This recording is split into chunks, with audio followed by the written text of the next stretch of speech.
It's the 815 Sports Podcast. Jake and Cole. Jake is not at home right now. That's why we're doing a virtual meeting today.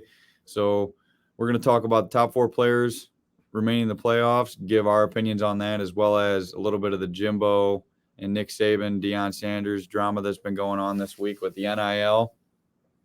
And lastly, we're going to touch on the Cubs, as well as briefly talk about the Dolphins and Packers signings extensions this week. So, Jake, do you want to start it off with your top four players remaining in the playoffs? All right, my top four players remaining in the playoffs. Obviously, we're probably going to have the same four. A lot of people are probably going to have the same four, but you got to go with Curry, Luka, Tatum, and Butler. Obviously, Luka is probably performing the best out of all four of them. They are down 2-0 though right now, but Tatum, Butler, all four of them. I mean, it's hard to really nitpick either one of them. They're all playing at a high level, which is what teams right now. That's what you need your top player to do: perform at a high level, and they are not disappointing. What are your four, Cole? I got Luka as the top player, then Steph, then Tatum and Jimmy. That's just my top players remaining, but how they've been playing in the playoffs, I give Luka 1, Tatum 2, Butler 3, and Steph at the bottom. Yeah, I mean, I agree. So, Luka's averaging 31 points a game this year, 9 rebounds, and almost 7 assists. And then you got Curry, he's averaging 27, 5 and 5. And you got Jimmy. Jimmy's averaging 30, 8 and 5 assists.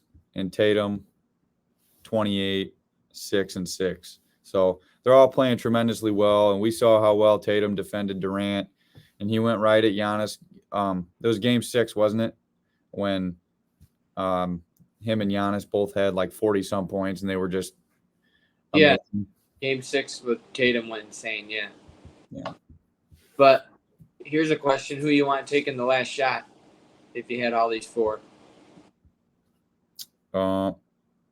Jimmy or Luka? They're taking the last shot to win a game? Yeah. Well, I've seen Jimmy make shots like that for the Bulls. But if I had to choose between just two of those guys, I'd take Luka. Because I think out of each one of those guys. What about all four of them? Luka. You ain't taking Curry? No. Oh, you crazy. All right. Why do you say that? I'm taking Curry. He's done it for 7 or 8 years now, maybe longer. I don't know how long their run's been. I'm taking Curry last second over any of these guys every day of the week and twice on Sunday. Book it. I'd take Luka. He's 6'7". He can create his own shot better than Curry, in my opinion.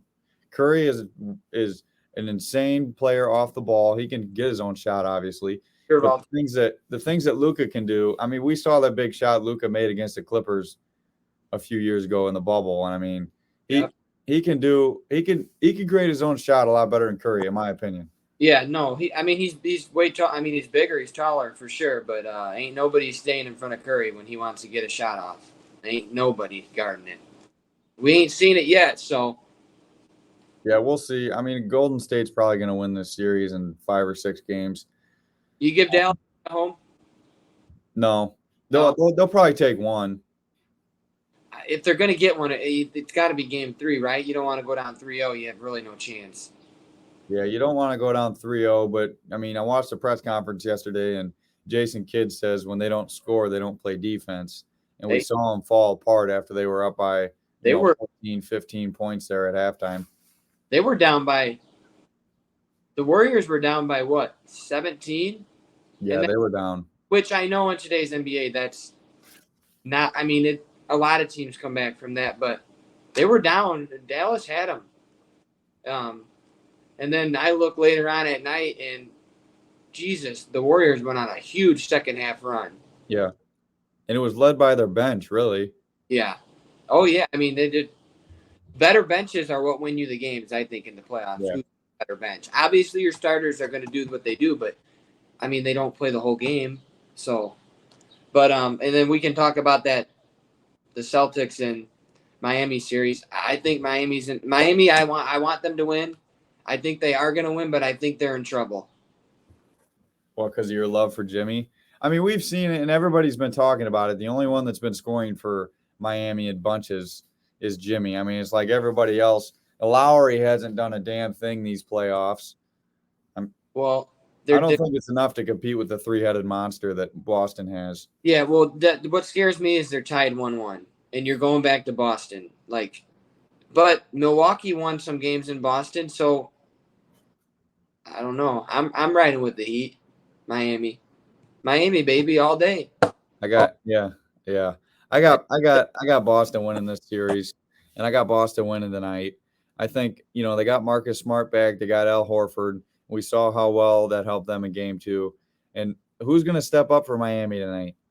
Well, yeah, you're going to need. Besides Jimmy, who's going to step up? I mean, you got to guard Jaylen Brown, Jason Tatum, Marcus Smart. Al Horford's been playing like out of his mind. Like he was in Atlanta in his prime.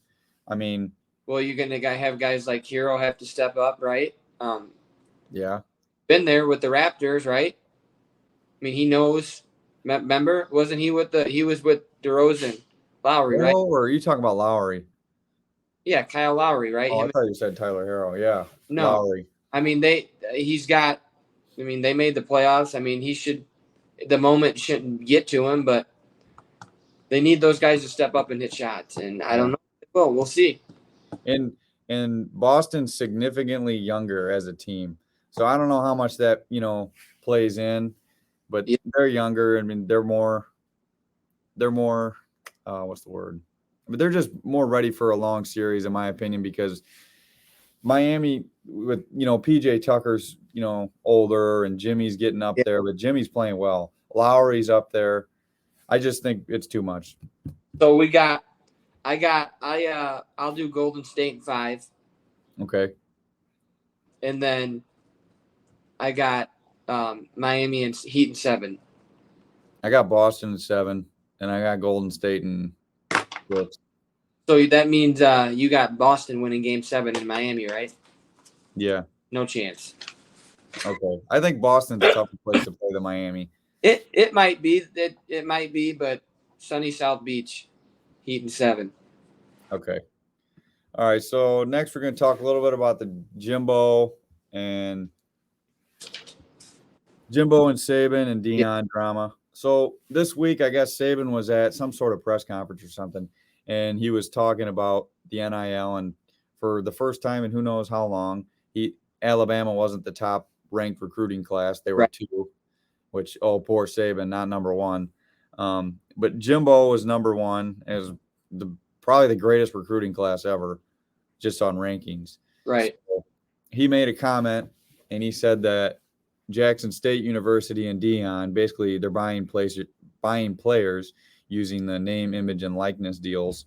And they bought the number 1 player in the country, Travis Hunter, who plays wide receiver and cornerback, who's a stud, who's probably going to be a top 10 pick in the NFL in 3 years, 4 years. And then he said that Jimbo bought every single player on their roster, and that Alabama has never done that. Yeah, well, of course. So my thing is like, if you're Nick Saban, like, it's okay to think that, but why would you want to say that and now have everybody now looking at your team and your organization, how you run things? You know what I mean? Like, now everyone's gonna look into Alabama. Had he had just, I don't know. You know why Nick Saban got into it? Because he's Alabama, the greatest college football program. He's probably a little jealous that he didn't have the top recruiting class. But what is there to be jealous about? You have arguably the best 2 players coming back to you this year, in Anderson, the linebacker, and then they got Bryce Young, coming back at quarterback. Alabama's going to be just fine. He didn't have to make these comments. But, like, who cares? Like, we've seen teams have, like, how about college basketball? All those teams that have the good recruiting class, and then they don't even make it to the Sweet 16. Yeah. Great recruiting. It does not always pan out. Mm-hmm. They have to produce. Yeah. Some other teams have players that have more experience, and they've been in the trenches before, and these guys haven't. And, who cares if you don't have the best recruiting class? Yeah. And, the truth of it is a lot of these guys will probably transfer after 1 year because they're allowed to. Right. But, I mean, if you're a high school kid and you have the chance, I'm not saying that any of them did get paid because I don't know. But if let's say you had the chance to make minimum 200 grand, 300 grand a year, some of these kids are making almost $1 million a year in that name, image, and likeness deals. Right. I'm going to go to the school that's going to pay me the most money. Right. I agree. And I mean, that's the times we live in. Yeah. It's different. Like And, our teams either adapt and start doing what these other big schools are doing, which I'm sure Oklahoma will, or we watch these same teams every year in and year out. Yeah. Same teams. It's the same blue bloods. And Oklahoma, they haven't done it, I guess, but Rattler last year, he did sign an NIL deal with some car sales place down there, and he was given a free Dodge TRX, which is like $100,000 truck, and a Hellcat Dodge Charger. So, I mean, pretty spoiled. Well, I mean, there you go. I mean, you got to get him to want to stay, right? Yeah. And if other schools are going to offer him, what do you expect they're going to? What do you think they're going to do?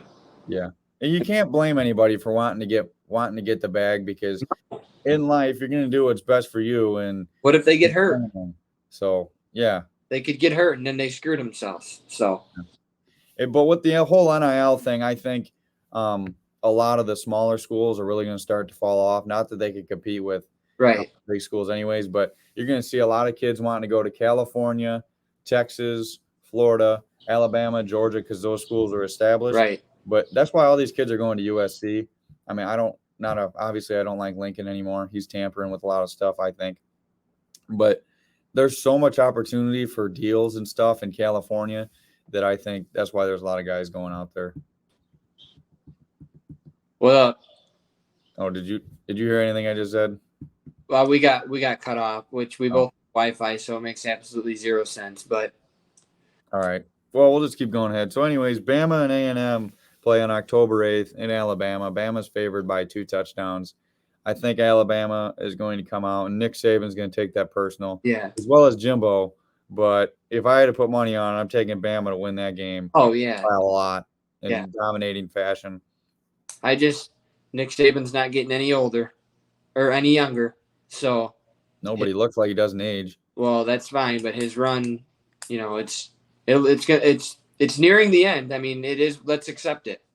Well, we thought that about Brady, and here he is at 45, and he's still playing. Look at Mike Krzyzewski, the GOAT. I mean, his end ended. You know what I mean? There's another guy that bought players. Yeah. We'll save that for another day, because I don't. That would be something we could talk about for 3 hours. Yeah. All right. So, anyways, Tuesday the Cubs called up one of their top prospects, Christopher Morel, and Jake was watching the game. I was at work. Jake, you want to talk a little bit about that and his 2 home runs this week? Yeah. So they called him up. I don't remember really for what reason. I think there were some guys that we needed some extra players. So we got called up. The Cubs were winning big. I think it was 6-0 at the time, and it's the bottom of the 8th. So the game's over, right? 6-0. The team ain't gonna score 7 runs in the 9th, and the crowd was a little bit energized because it was his first at bat, and he worked a good at bat. It was it started out 0-2, so it wasn't really a great at bat, but he got it to 3-2. And all of a sudden, I don't know what made the fans get up, but all of a sudden that place went from kind of quiet to they just walked off. And the fans were on their feet and cheering, and it was just so fun to watch. And then all of a sudden he hit one onto Waveland, and I just went nuts. And it was just one of the coolest moments in a while that I've seen for one of my teams, because it just shows you how great Wrigley Field is and how great Cub fans are. The Cubs suck. All right? They suck. Wrigley Field doesn't suck. The Cub fans don't suck. They don't care if we're winning or we're losing or we're 20 games under 500. Obviously, we want to win. You know that. You're a huge Cub fan. But to see what those fans did and how much they got behind that player, that's only got to boost his morale. And then he hit another homer yesterday. Yeah. So we'll see if he can keep doing it. I mean, take this with a grain of salt, but I saw today on Twitter that he's the top hitter in baseball right now. Obviously doesn't have the at-bats that other guys have, but But he kind of reminds me of he's got that Javi Baez swag to him. You know what I mean? Like he's got that swagger. He's 22 years old. He's a young kid, and I think if he can just stay subpar, you don't have to be great. Just stay average. The Cub fans are going to absolutely love this kid because he's young. He's got to learn. He's got to get better. And if he can just do enough to stay up, I think we're going to love him. And what'd you think of Wilson's reaction coming out of the dugout and going nuts? So see, there's that they got a connection because Contreras homered in his first at bat in 2016 versus the Pittsburgh Pirates. I believe it was to right center. So he told him grand slam. I don't think it was a grand slam. I think it was a 2-run homer. Oh, I might be wrong. I remember it was Game 7, Warriors Cavs, too. It was that same day. When he hit the homer. Yeah, it was the same day. Yeah, well, he hit his to right center, but he told Christopher Morel, he said, "You're gonna hit a home run in your first at bat, just like I did." And man, that was a special moment. It was a special moment for him. He'll never forget it. Yeah, and it'd be nice if the Cubs were to keep Contreras, but I don't think they're gonna do it because they didn't keep any of the other guys. So what makes you think they're gonna keep him? They don't know. I don't think they know what they want to do. They want to get younger. I mean, how old is Wilson Contreras? Is he 28 or 9? Yeah, somewhere in there. 30 yet. Why not sign him to a 4-year deal? It's hard to find good catchers that produce on both sides. Yeah. I wouldn't sign him to anything longer than a 3 or 4 year deal. Yeah, I wouldn't sign him to a 10-year contract. I think he would take that because that's how much he wants to stay with the Cubs. He's been with the Cubs organization, he said, for 14 years. So he must have got picked really, really young by one Cubs affiliate, whatever they are, those teams. Mm-hmm. But he said he doesn't know anything else but Cubs baseball. So, but yeah, I don't know how much a 3-year deal would be for him. Maybe like, I don't know, 60 or 70 million, or do you think more than that? I think you'd take it if they. So, we'll see. Hopefully, the Cubs keep this little win streak they got going. I know they lost last night, but they're playing a lot better. Well, they're playing. They're in games. They just can't find ways to win. Yeah. So we'll see. And hopefully they keep playing, like I said. And next week, we're going to talk about our greatest sports comebacks. We're going to talk overall sports. So if you guys have any of those that you guys want to write down in the comments, let us know what you think your greatest comebacks are. We're going to go over ours, over each of the sports that we follow. And that'll be our topic for next week. So make sure to like and subscribe. Jake, is there anything you want to say here to end it off? Nope. I think next week will be fun. It's going to be a fun topic to talk about because, sports are what we love and our teams have had some pretty dope comebacks. Yeah, for sure. So, all right, Jake, enjoy your weekend, buddy. All right. We'll see you tomorrow.